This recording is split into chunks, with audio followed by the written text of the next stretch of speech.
Okay, ಇನ್ನು BJP ನಾಯಕತ್ವ ಯುದ್ಧ ಸದ್ಯ ಹೈಕಮಾಂಡ್ ಅಂಗಳಕ್ಕೆ ತಲುಪಿದೆ. ಇವತ್ತೇ ಉತ್ತರ ಸಿಗುತ್ತಾ ಇಲ್ಲ ಯತ್ನಾಳ್ರನ್ನ ಉಚ್ಚಾಟನೆ ಮಾಡ್ತಾರಾ ಎಂಬ ಪ್ರಶ್ನೆ ಎದ್ದಿದೆ.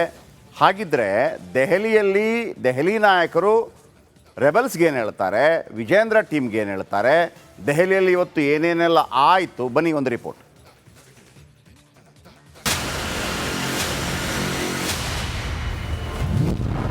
ಕೇಸರಿ ಕ್ಯಾಪ್ಟನ್ ಕಲಹ ದೆಹಲಿಗೆ ಶಿಫ್ಟ್. ಯತ್ನಾಳ್ ಉಚ್ಚಾಟನೆಗೆ ತಡ ಆಗ್ತಿರೋದು ಯಾಕೆ?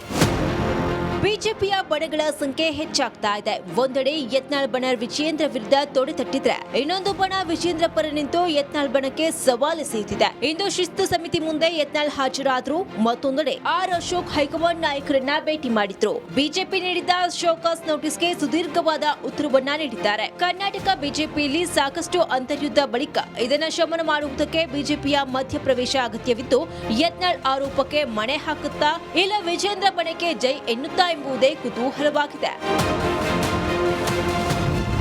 ಹೈಕಮಾಂಡ್ ಮಟ್ಟದಲ್ಲಿ ಯತ್ನಾಳ್ಗೆ ಗೆಲುವಾಗುತ್ತಾ ಸೋಲಾಗುತ್ತಾ ಎಂಬುದೇ ಸಸ್ಪೆನ್ಸ್ ಆಗಿದೆ. ತಮ್ಮ ಟಾರ್ಗೆಟ್ ಅಪ್ಪ ಮಗನೇ ಅನ್ನೋ ಧಾಟಿಯಲ್ಲಿ ವಾದ ಮಾಡಿತು. ಯತ್ನಾಳ್ ಉತ್ತರಕ್ಕೆ ಹೈಕಮಾಂಡ್ ಮನ್ನಣೆ ನೀಡುತ್ತಾ ವಿಜೇಂದ್ರ ಕೊಟ್ಟ ದೂರು ವರ್ಕೌಟ್ ಆಗುತ್ತೋ ಇಲ್ವೋ, ದೆಹಲಿ ಮಟ್ಟದಲ್ಲಿ ಯಾರಿಗೆ ಮಣೆ, ಯಾರೆಲ್ಲ ಬದಲಾವಣೆ ಆಗ್ತಾರೆ, ಬಿಜೆಪಿ ಶಿಸ್ತು ಸಮಿತಿ ಮುಂದಿನ ನಡೆ ಬಗ್ಗೆ ಕುತೂಹಲವನ್ನ ಕೆರಳಿಸಿದೆ. ಯಾವ ಬಣವೂ ಏನಿಲ್ಲ, ಕೆಲವರು ರೈತರ ಪರವಾಗಿ ಹೋರಾಟವನ್ನು ಮಾಡಿರ್ತಕ್ಕಂಥದ್ದು ಸತ್ಯ. ಅದ್ರ ಬಗ್ಗೆ ನಮ್ದೇನು ತಕರಾರಿಲ್ಲ. ಹಿಂದೂ ಕೂಡ ಹೇಳಿದ್ದೇನೆ, ಯಾರೇ ಕೂಡ ರೈತರ ಪರವಾಗಿ ಹೋರಾಟವನ್ನು ಮಾಡ್ತಾರೆ, ರೈತರ ಜಮೀನನ್ನು ಕಿತ್ಕೊಳ್ತಕ್ಕಂಥ ಕೆಲಸ ಸರ್ಕಾರ ಏನು ಮಾಡಕ್ಕೆ ಹೊರಟಿದೆ, ಅದ್ರ ಪರವಾಗಿ ಯಾರೇ ಹೋರಾಟ ಮಾಡಿದ್ರು ಕೂಡ ನಾವು ಸ್ವಾಗತವನ್ನು ಮಾಡ್ತೇವೆ. ನಾವು ರಾಷ್ಟ್ರ ಪರವಾಗಿ ನಿಲ್ಲುವರು, ಹಿಂದುತ್ವ ಪರವಾಗಿ ನಿಲ್ಲುವರು. ನಮ್ಗಿರುವುದೇ ಒಂದೇ ಒಂದು ಬಿಜೆಪಿ, ಒಂದೇ ಆಶಾಕಿರಣ ಇವತ್ತು ರಾಜಕೀಯ ವ್ಯವಸ್ಥೆ. ಅದರ ವಿರುದ್ಧ ನಾವು ಎಂದು ಕೆಲಸ ಮಾಡೋದಿಲ್ಲ. ಪಕ್ಷಕ್ಕೆ ದ್ರೋಹ ಮಾಡಿ ಬೇರೆ ಪಕ್ಷ ಕಟ್ಟಿ ಅಲ್ಲೆಲ್ಲ ಸೋತು ಸುಣ್ಣಾಗಿ ಕೈಕಾಲು ಹಿಡಿದು ಮತ್ತೆ ಬಂದವ್ರ ಬಗ್ಗೆ ಚರ್ಚೆ ಆಗಬೇಕು ವಿನಃ ನಮ್ಮಂತ ದೇಶಭಕ್ತರ ಬಗ್ಗೆ ಚರ್ಚೆ ಆಗುವುದು ಅವಶ್ಯಕತೆ ಇಲ್ಲ. ಮಾತಾಡೋಣ. ಯತ್ನಾಳ್ ಅವರು ಯಾರು ಹೊರಗಡೆಯವರಲ್ಲ, ಯಾವುದೋ ಒಂದು ಕಾರಣಕ್ಕೆ ಒಂದು ಆಕ್ರೋಶದಲ್ಲಿ ಇರ್ಬೋದು ಅವರು. ನನ್ನ ಪ್ರಕಾರ ಎಲ್ಲರನ್ನು ಒಟ್ಟಾಗಿ ತಗೊಂಡು ಹೋಗ್ಬೇಕು ಅಂತ ನನ್ನ ಅಪೇಕ್ಷೆ, ಅಥವಾ ವಿಜಯೇಂದ್ರ ಅಪೇಕ್ಷೆ, ರಾಘವೇಂದ್ರ ಅಪೇಕ್ಷೆ ನಮ್ದು ಅದೇ ಇದೆ. ಏನೇ ಕೊರತೆಗಳು ಇದ್ರು ಎದುರು ಬದ್ರು ಕುಂತ್ಕೊಂಡು ಮಾತಾಡಿ ಬಗೆಹರಿಸಿ ಒಟ್ಟಾಗಿ ತಗೊಂಡು ಹೋಗ್ಬೇಕು ಅಂತ ನನ್ನ ಅಭಿಪ್ರಾಯ. ಅದಕ್ಕೆ ಎಲ್ಲರೂ ಸಹಕರಿಸ್ತಾರೆ ಅಂತ ನಂಬಿದೆ. ಒಟ್ಟಾರೆ ಬಿಜೆಪಿ ನಾಯಕರ ಬಂಡಾಯ ಬೇಗುದಿಗೆ ಸದ್ಯ ಹೈಕಮಾಂಡ್ ಅಂಗಳಕ್ಕೆ ತಲುಪಿದ್ದು, ಈ ಒಳಜಗಳ ಇನ್ಯಾವ ಹಂತಕ್ಕೆ ಹೋಗುತ್ತೆ ಎಂಬುದನ್ನ ಕಾದ್ ನೋಡಬೇಕಿದೆ. Bureau report, Republic Kannada. ನಿರ್ದೇಶನಾಲಯದ ತನಿಖಾ ಪ್ರಗತಿ ಪತ್ರದಿಂದ ಸಿಎಂಗೆ ಮತ್ತಷ್ಟು ಸಂಕಷ್ಟ ತಂದೊಡ್ಡುವ ಸಾಧ್ಯತೆ ಇದೆ. Bureau report, Republic Kannada.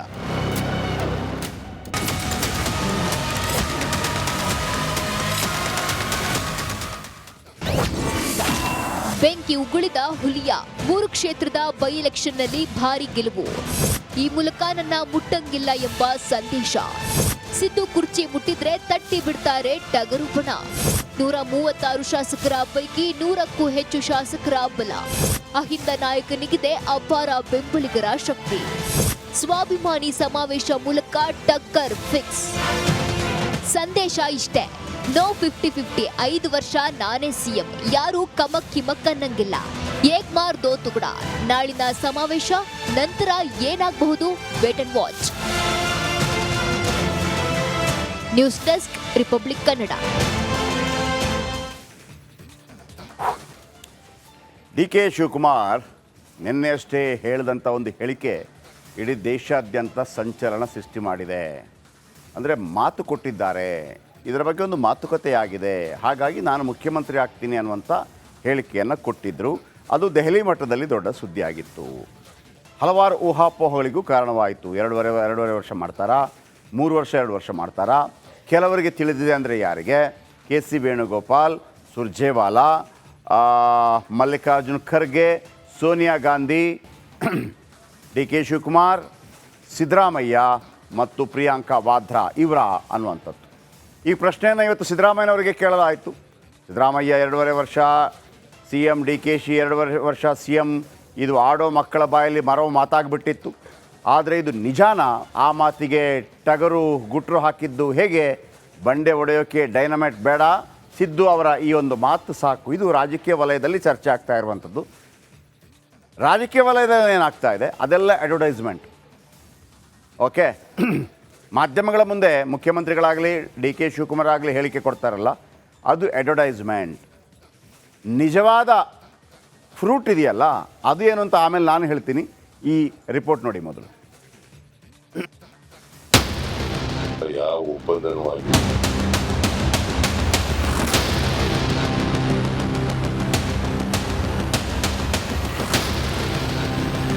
High command ಅವರು ಹೇಳಿಲ್ಲ, ನಾನು ತೀರ್ಮಾನ ತಗೊಂಡೆ.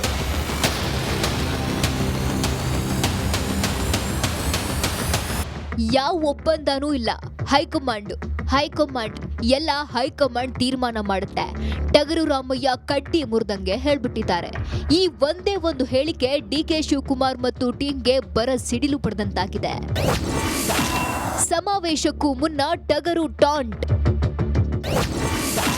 ಡಿಕೆ ಸಿಎಂ ಕನಸಿಗೆ ಹುಲಿಯ ಅಡ್ಡಗಾಲು. ಹೋದ ಬಂದಲ್ಲೆಲ್ಲ ಡಿಕೆ ನೆಕ್ಸ್ಟ್ ಸಿಎಂ ಡಿಕೆ ಅಂತಿದ್ದ ಬಂಡೆ ಅಭಿಮಾನಿಗಳಿಗೆ ಕಮಕ್ ಕಿಮಕ್ ಅನ್ನಂಗಿಲ್ಲ ಎಂಬಂತೆ ಸಿದ್ದು ಕೌಂಟರ್ ಕೊಟ್ಟಿದ್ದಾರೆ. ಅದು ಓಪನ್ ಸ್ಟೇಟ್ಮೆಂಟ್. ಅಧಿಕಾರಕ್ಕೆ ಬರುವ ಮುನ್ನ ಒಪ್ಪಂದ ಆಗಿದೆಯಂತೆ ಸರ್ ಅಂತ ಡಿಕೆ ಹೇಳಿದ್ದಾರೆ ಅಂತ ಮಾಧ್ಯಮಗಳು ಪ್ರಶ್ನಿಸಿದ್ರು.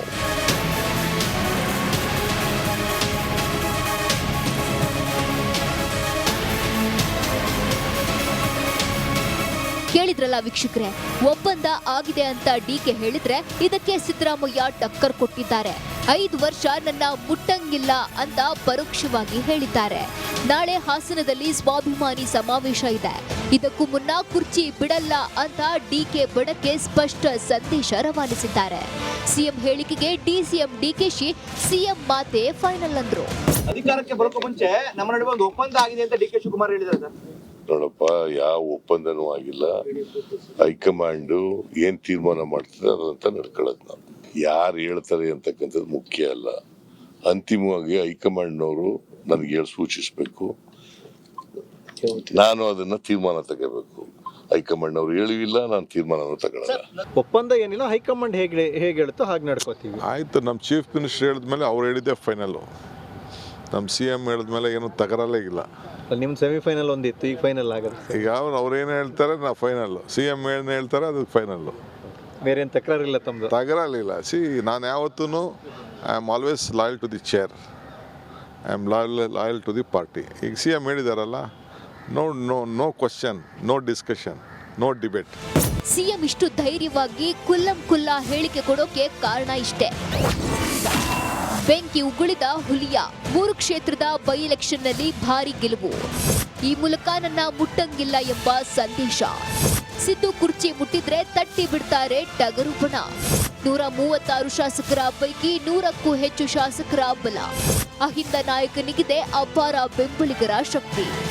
ಸ್ವಾಭಿಮಾನಿ ಸಮಾವೇಶ ಮೂಲಕ ಟಕ್ಕರ್ ಫಿಕ್ಸ್. ಸಂದೇಶ ಇಷ್ಟೇ, ನೋ 50-50. 5 ವರ್ಷ ನಾನೇ ಸಿಎಂ, ಯಾರು ಕಮಕ್ ಕಿಮಕ್ ಅನ್ನಂಗಿಲ್ಲ. ಏಕ್ ಮಾರ್ ದೋ ತುಕಡ. ನಾಳಿನ ಸಮಾವೇಶ ನಂತರ ಏನಾಗಬಹುದು? Wait and watch. News desk, Republic Kannada.